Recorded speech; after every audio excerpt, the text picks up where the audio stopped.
पूरे देश से जिस तरह से खबरें आ रही हैं, 2 चरण का मतदान हुआ है, तो पूरे देश में एक ही बात चल रही है कि तानाशाही को आज खत्म करना जरूरी है।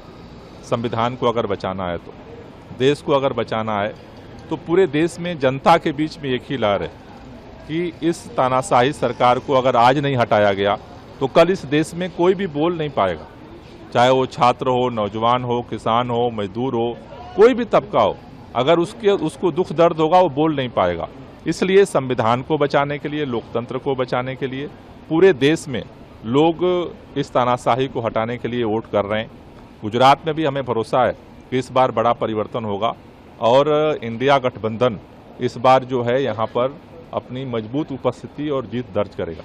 प्रधानमंत्री मोदी लगातार अपने मन से अब ये कहने लगे हैं कि मेरे को लेकर, अमित भाई को लेकर जो है फेक वीडियोस तैयार की जा रही हैं, एक गलत नैरेटिव हमारे लिए बनाया जा रहा है, उस पर आपकी क्या प्रतिक्रिया? देखिए, पूरे देश में जिस तरह की निगेटिव राजनीति, नकारात्मक राजनीति भारतीय जनता पार्टी और माननीय प्रधानमंत्री जी के नेतृत्व में भारतीय जनता पार्टी ने किया है, मेरे ख्याल से उन्होंने सारी हदें पार कर दी हैं।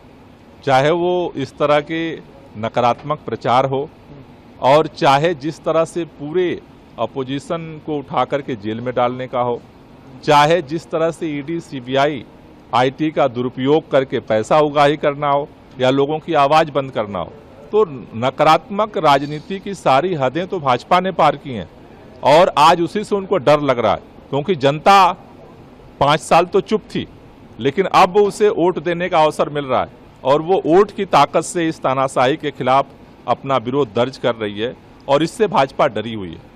राहुल गांधी भी कह रहे हैं कि 400 पार का नारा बीजेपी ने देना बंद कर दिया है क्योंकि प्रधानमंत्री को हकीकत माननी पड़ गई, वो रिजर्वेशन को लेकर बयान दे रहे हैं। कैसे देख रहे हैं, क्या जिस तरीके से वो बयान दे रहे हैं और लोगों तक अपनी बात पहुंचाने की कोशिश कर रहे हैं, क्या बीजेपी को इससे नुकसान आपको दिखता है? देखिए, जनता चुनाव में मालिक होती है।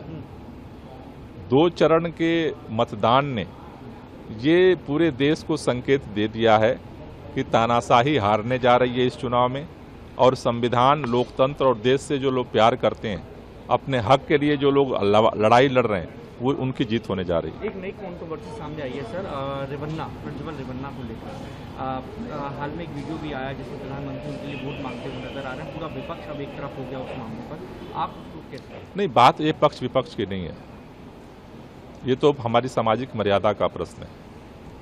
भारतीय जनता पार्टी के ऊपर एक ही आरोप है कि भारतीय जनता पार्टी में जितना भी देश का बड़ा भ्रष्टाचारी हो वो शामिल हो जाता है, वो जो है ईमानदार हो जाता है।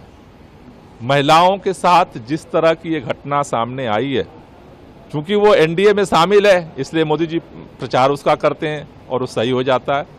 चीजें बाहर आए उससे पहले उससे देश से बाहर भगा दिया जाता है। तो भारतीय जनता पार्टी की जो कथनी है और जो करनी है, उसका अंतर पूरा देश देख रहा है और धीरे धीरे जितने तरह के इन्होंने गलत काम किए हैं उस सारों का चिट्ठा खुल रहा है। और जैसा मैंने पहले भी कहा कि देश इस तानाशाही का जवाब अपने वोट से देने की तरफ बढ़ रहा है। इस बार तानाशाही हारेगी और संविधान और लोकतंत्र जीतेगा।